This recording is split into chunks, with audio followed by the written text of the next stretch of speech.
Manifestation is related to mental body or mind అని అనుకుంటాం.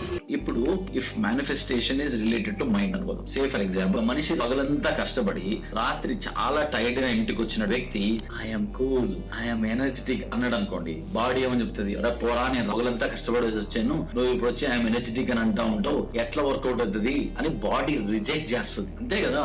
Mind ఏమో నేను ఐఎమ్ ఎనర్జెటిక్ అని చెప్తా ఉన్నావు, కానీ బాడీ ఏంటి, పగలంతా కష్టపడి వచ్చినటువంటి బాడీ అని చెప్పి నేను రిజెక్ట్ చేస్తుంది. So tired body, higher levels of cortisol ఉన్న బాడీ ఏం చేస్తుంది, ఇట్నో సర్వైవల్ మోడ్ లో ఉంటది. సర్వైవల్ మోడ్ లో ఉన్నటువంటి బాడీకి తీసుకెళ్లి నేను I'm energetic, I love money, money loves me, I'm money magnet అని చెప్పుకుంటే వెళ్ళాం అనుకో, ఎట్లా యాక్సెప్ట్ చేయాలి? నీ మైండ్ నీ బాడీని యాక్సెప్ట్ చేయకపోతే how do you manifest what ever you want?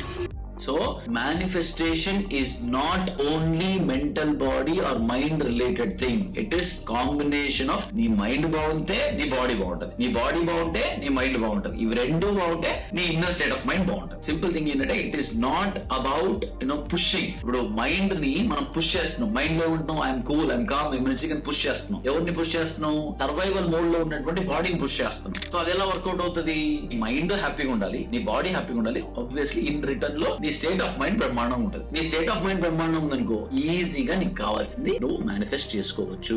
ఈ పాయింట్ కి అగ్రి అయితే అగ్రి అని టైప్ చేయండి.